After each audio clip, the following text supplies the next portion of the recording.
The mist-shrouded cliffs of Thermopylae rise before us, a silent sentinel to one of history's most legendary battles. We've all heard the tale of 300 Spartans holding the line against overwhelming odds, their bronze shields gleaming in the Mediterranean sun. But what if Thermopylae was merely a gateway, not the whole story?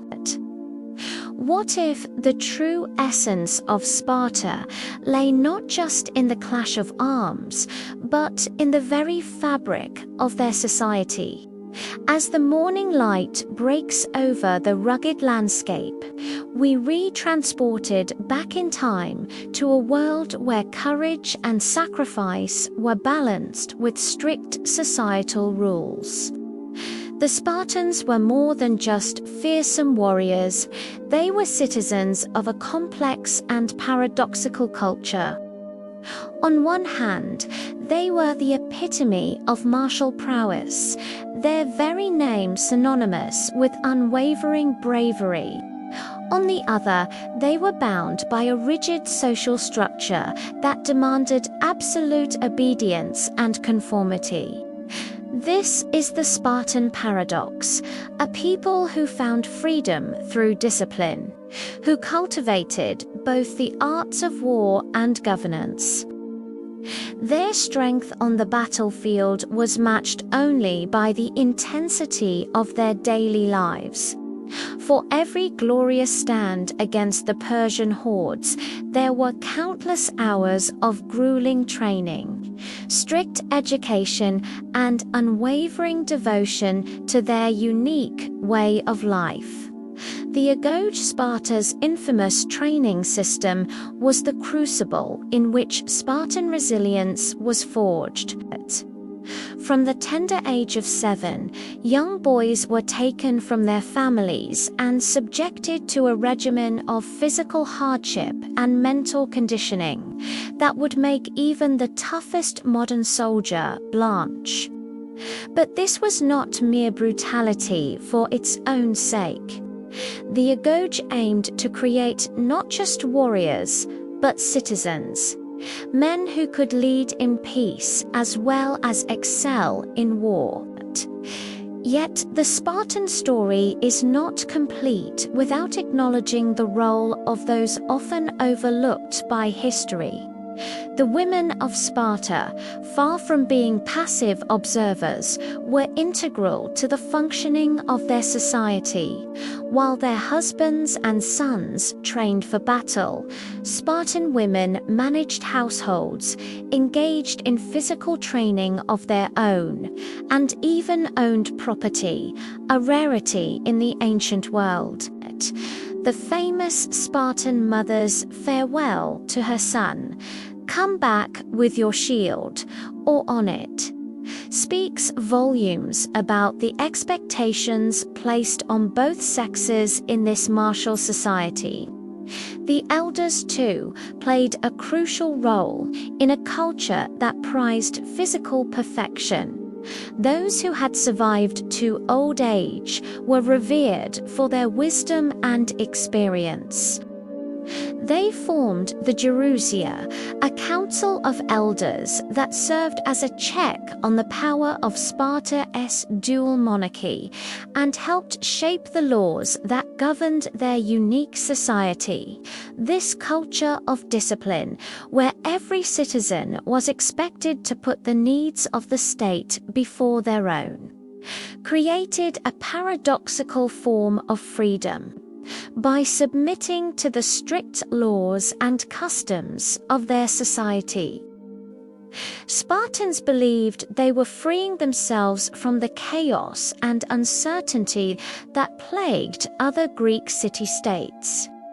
Their obedience was not blind subservience, but a conscious choice to uphold a way of life they believed to be superior to all others.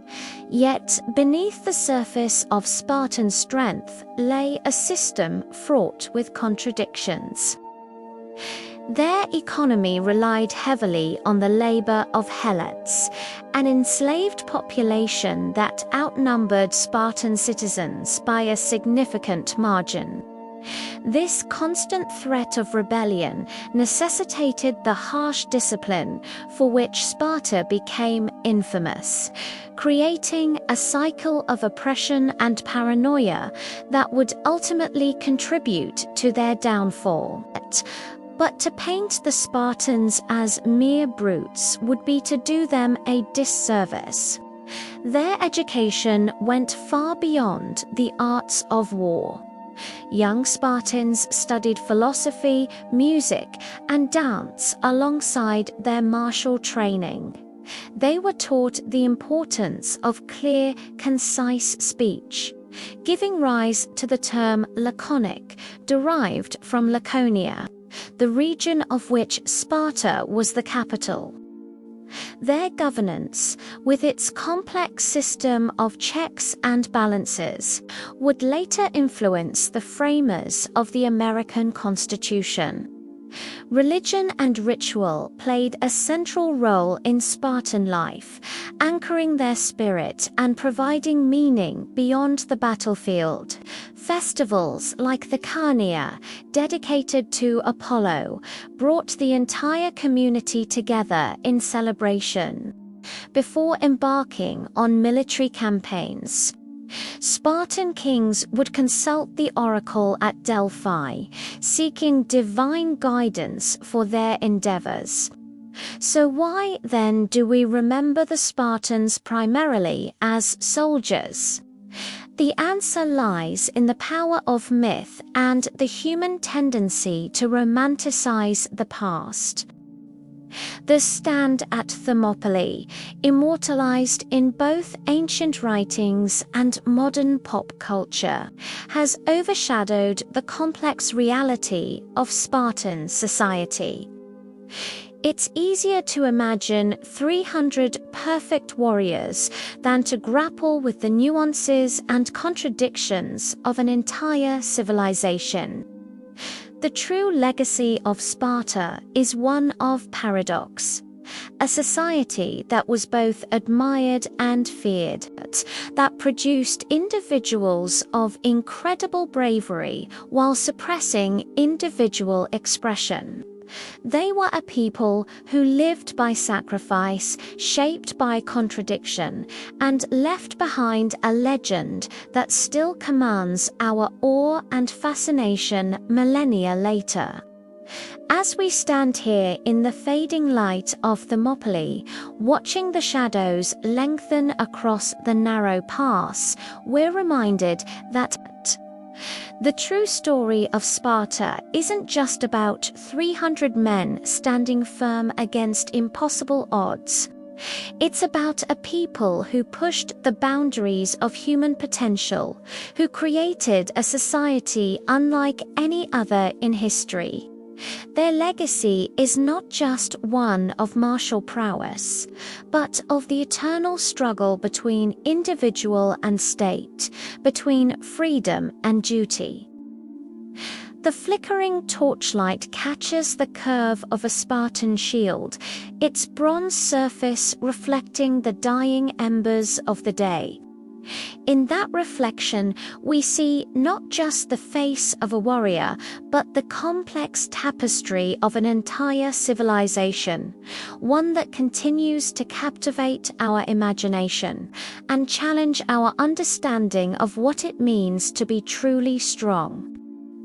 As the light fades and the mists of time once again shroud Thermopylae, we re-left to ponder the enduring enigma of Sparta, a society that was so much more than the sum of its battles.